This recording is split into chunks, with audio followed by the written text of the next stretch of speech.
गांधी जी से। गांधी जी के चले जन्मदिन बताओ तो। 2 अक्टूबर 1800 कितना 69 है ना। और इनका हत्या कब हो गया था? 30 जनवरी 1948 को, ठीक ना। तो देखो गांधी जी हम लोग के कौन पाठ पढ़ने के लिए बोले हैं 10वां में? शिक्षा और संस्कृति, है ना। 12वीं में भी दिए हैं वो पहले का पाठ इंग्लिश में, इंडियन सिविलाइजेशन एंड कल्चर, है कि नहीं? हाँ, लेकिन हम लोग क्या चीज यहाँ पर कि शिक्षा और संस्कृति, शिक्षा भी हासिल करना है और संस्कृति में रहना है। क्या चीज रहना है? शिक्षा ग्रहण करना और संस्कृति में रहना है। देखो पहला क्वेश्चन है, गांधी जी बढ़िया शिक्षा किसे कहते हैं? गांधी जी बढ़िया शिक्षा, तो गांधी जी बढ़िया शिक्षा अहिंसक प्रतिरोध को मानते हैं। किसको मानते हैं? अहिंसक प्रतिरोध, हिंसा नहीं करना, क्योंकि इसकी आत्मा सत्य और प्रेम के शक्तियों को पहचाना जा सकता है। किसको से? अहिंसा से सत्य को पहचाना जा सकता है और प्रेम के शक्तियों को पहचाना जा सकता है। इसलिए सत्य और अहिंसा से संबंध, बिना लड़ाई झगड़ा वाला विकास जो है गांधी जी को बहुत ज्यादा अच्छा लगता है, ठीक ना। इसके बाद के क्वेश्चन में देखो, इंद्रियों की बुद्धि पूर्वक उपयोग सीखना क्यों जरूरी है ना। किसका उपयोग? इंद्रियों का, है ना। अच्छा, मुख्य कितने इंद्रियां हैं? कौन कौन इंद्रियों की संख्या कितनी है? सेंस ऑर्गन, आँख और नाक और त्वचा, है ना, स्किन, है ना, कचे आँख, है ना। तो कहता है इंद्रियों पर कचो ना, इंद्रियों का बलपूर्वक एकदम बुद्धिपूर्वक उपयोग करना जरूरी है। जीव जो इंद्रिय है बहुत इसके पास शक्ति अथाह है, बोल देगा ऐसा बात कि 2 मिनट में लड़ाई करवा देगा, है कि नहीं। इसलिए इसको क्या करना है? बुद्धिपूर्वक उपयोग करना है, ठीक है। देखो बुद्धिपूर्वक सीखना बहुत जरूरी है, क्योंकि इसके बच्चों के, है ना, बच्चों के बुद्धि पर क्या होता है? प्रभावित करता है और विकास जल्दी से जल्दी हो पाता है। बच्चों को बुद्धि को क्या करता है? प्रभावित करता है और इसका विकास जल्दी से जल्दी हो, इसलिए इंद्रियों का बुद्धिपूर्वक उपयोग जरूरी है। कान के काम में सुनना आता है, मतलब ही नहीं कि फालतू का बात सुनते रहें। जीव के काम में बोलना आते है, मतलब कि फालतू के लवर बोलते रहें। इसके ऊपर नियंत्रण होना, कंट्रोल होना बहुत जरूरी है। आँख के काम में देखना आता है, मतलब ही नहीं कि कुछ चलित रहे, प्रचारों चलित रहे तो देखते रहे, मतलब कि ऐड कैसे ऐड का स्किप कर। उसी तरह से जीवन में कुछ चीजें होती है जिसको भगाना बहुत जरूरी होता है, उसको देखना आते है आवश्यक। तो गांधी जी के 3 बंदर में से कुछ तो गुण होना चाहिए, वरना चौथा बंदर माने जाओगे।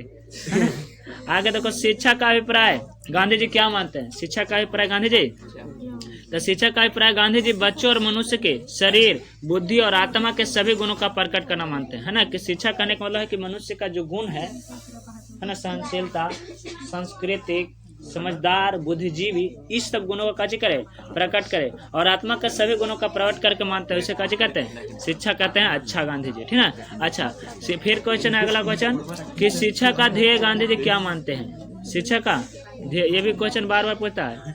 शिक्षा का ध्येय, शिक्षा का ध्येय गांधी जी चरित्र निर्माण को मानते हैं। किसको मानते हैं? चरित्र निर्माण, कैरेक्टर को कैसे मानते हैं? शिक्षा का ध्येय, ठीक ना। मतलब कि आचरण से कैसे होना चाहिए? मनुष्य को अच्छे होना चाहिए, ताकि सभी उसका कार्य सम्मान पूर्वक देख सके, क्योंकि अच्छे चरित्रवान व्यक्ति ही वर्गहीन तथा शोषण मुक्त एक सभ्य समाज की स्थापना कर सकते हैं, है ना। जो व्यक्ति चरित्रवान रहेगा, है ना, फिर भी लेकिन समाज के अलग अलग लोग तरह तरह से सोचते रहते हैं, है ना। कुछ न कुछ चरित्रवान कितना रहा लोग सोचवे करता था। गांधी जी के देखवे करता, बूढ़े थे बेचारे, है ना, तो उनको सहारा देने के लिए जब कुछ महिलाएं हाथ को पकड़ती है तो मार, पूरा देश में बवाल, है कि नहीं। आगे का कहता है, इसका बागडोर अपने हाथों में संभाल सकते हैं कौन? जो शिक्षा के साथ साथ चरित्रवान रहेगा सो, ठीक है। इसलिए चरित्रवान होना बहुत जरूरी है ना। और इसके बाद फिर आता है कच्ची, अगला क्वेश्चन, कौन सा पाठ से समझना? कवि किसके बिना जगत में यह जन्म व्यर्थ मानता है ना। यहाँ से नेक्स्ट क्वेश्चन है, कवि राम के नाम के बिना, किसके नाम? कवि प्रभु श्री राम के नाम के बिना जगत में जन्म लेना कैसे मानता है?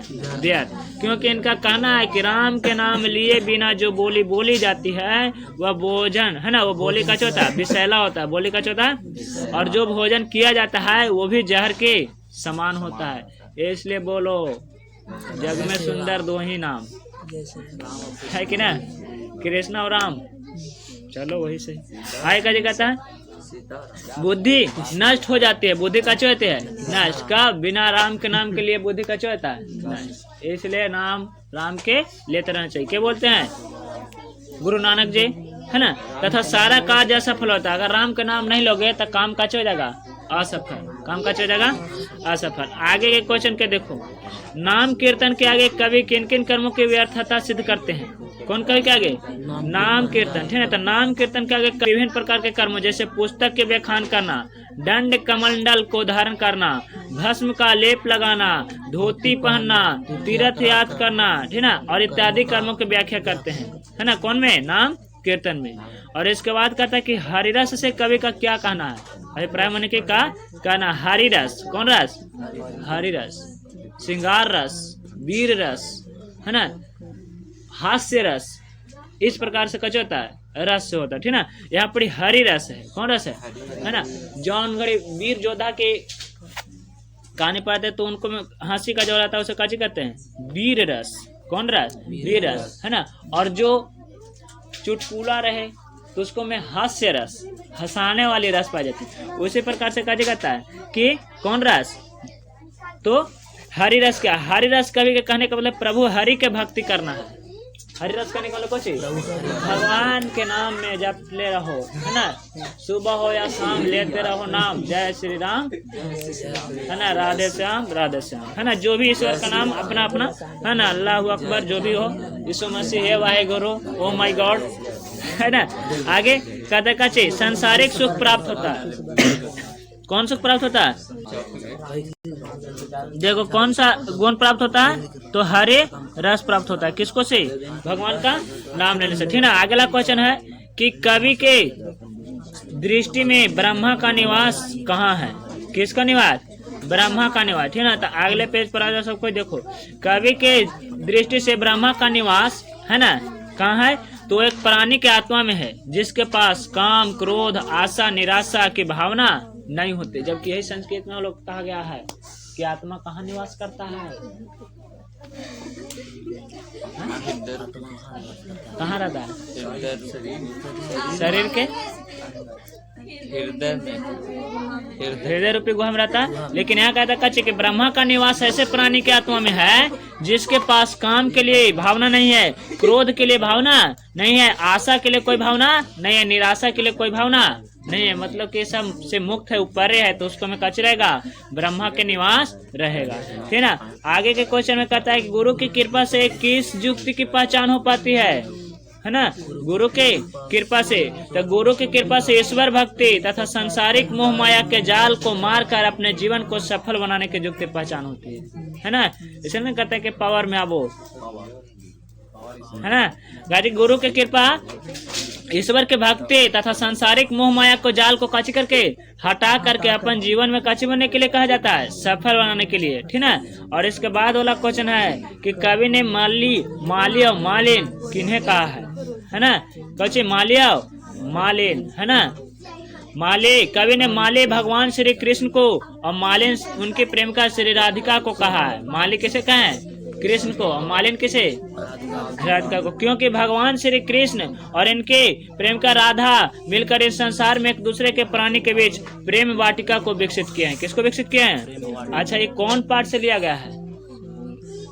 स्वदेशी से। कौन से? प्रेम श्री राधिका। इनका लेखक कौन है? आगे कहता है कृष्ण को चोर क्यों कहा गया है?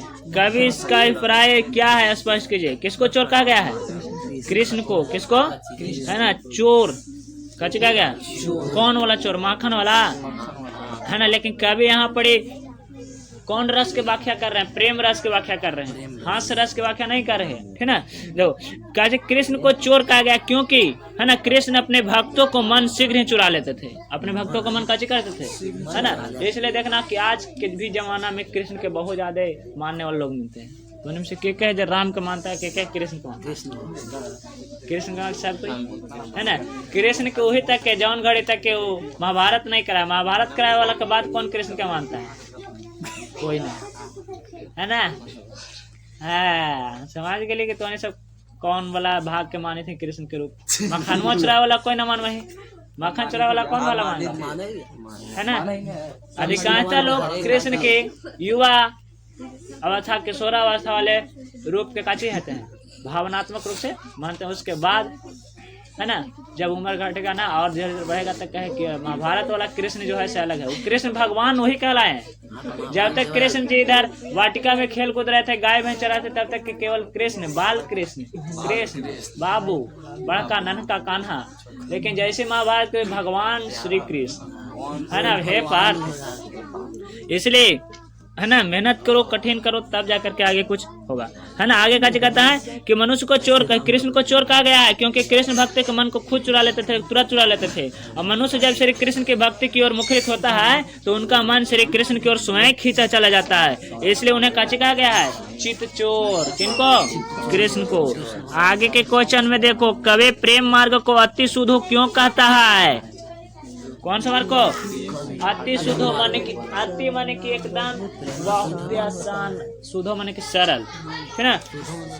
हाँ, कभी प्रेम मार्ग को अति शुद्ध कहता है क्योंकि मार्ग पर चलना बहुत आसान होता है। बढ़िया बढ़िया लोग फिसल जाते, ये मार्ग बहुत आसान होता है ना। बाद में पता चलता है कितना कठिन है। इसमें बिना किसी खर्च किए हुए सब कुछ प्राप्त किया जा सकता है। और इस मार्ग की विशेषता यह है कि इसमें किसी प्रकार का कोई अभिमान नहीं, कोई शंका नहीं, कोई झिझक नहीं, कोई कपट नहीं और कोई छल की भावना नहीं होती है ना। नेक्स्ट क्वेश्चन में कहता है, कवि अपने आंसू को कहाँ पहुँचाना चाहता है? काची को? आंसू को। अच्छा, कौन कवि के बात कह रहा है? मोहे आंसू वाहिनी ले बरसो, है ना। अच्छा, कवि अपने आंसू को प्रेमिका सुजान के आंगन तक पहुंचाना चाहता है। के आंगन तक? सुजान तक। सुजान कौन थी? नर्तकी, गायिका, गायक, नर्तकी थी। कौन थे? क्योंकि इनका सोचना था कि सुजान ही इनकी प्रेम स्वरूपी पीड़ा को रूप बहने वाला आंसुओं का दर्द समझ सकती है।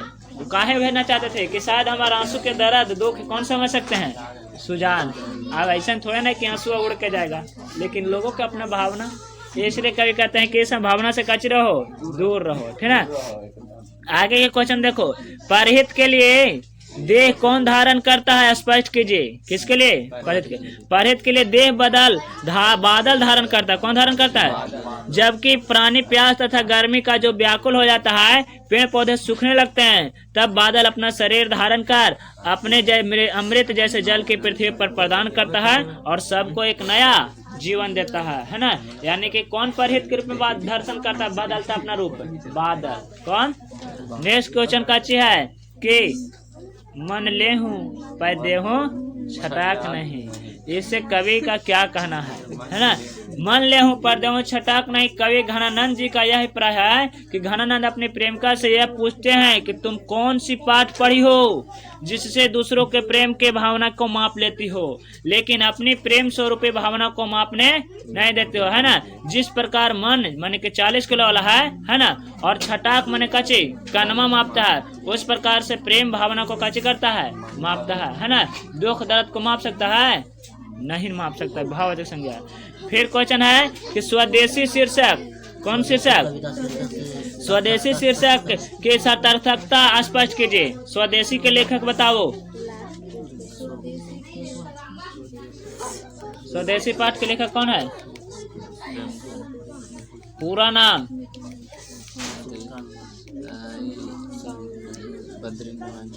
बद्री नारायण चौधरी प्रेमघान। क्या? कौन? सुनीतानंदन पंत। स्वदेशी के सुनीतानंदन पंत है। वाह, बहुत मुझे याद है, पिटाएगा तू लोग। देखो काजी स्वदेशी पाठ शीर्षक के सतर्कता यह है ना कि स्वदेशी वस्तुओं से नफरत होगी है। काजी नफरत होगी है? स्वदेशी वस्तुओं से। देख रहा है जैसे सब लेकर जींस पहन के स्वदेशी वस्तुओं से सबके काच हो गया है, नफरत हो गया है ना। देश के भलाई नहीं चाहता है सब नहीं, जिस कारण है ना नाम सुनकर लोगों को लज्जा अनुभव होता है। कोई जरूरी है कि धोती है कुर्ता? हाँ जी, है ना। मेड इन चाइना नहीं, मेड इन अमेरिका नहीं, मेड इन इंडिया। आगे का कहता है कि इसमें लज्जा अनुभव होता है, मनुष्य को कच होता है लज्जा, और चारों तरफ विदेशी वस्तुएं ही भारी है ना। जेकरा से अपने देश के संस्कृति सब लोग भूल रहा है, और कवि यह बात पर काची करते हैं, कविता लिखते हैं, इसके साथ अर्थता स्पष्ट करते हैं। नेक्स्ट क्वेश्चन काची है कि कवि को भारत में भारतीयता क्यों नहीं दिखाई पड़ती, किसको, है ना, कवि को भारत में भारतीयता दिखाई नहीं पड़ती क्योंकि भारत में रहने वाला लोग भारत के संस्कृति पर निर्भर नहीं करते हैं ना, विदेशों के संस्कृति को काची करते हैं, मानते हैं, है ना, उसको पर फॉलो करते हैं, जेकरा से काची हो गया, भारत में भारतीयता नहीं दिखता है। अब क्लास अगले समय में।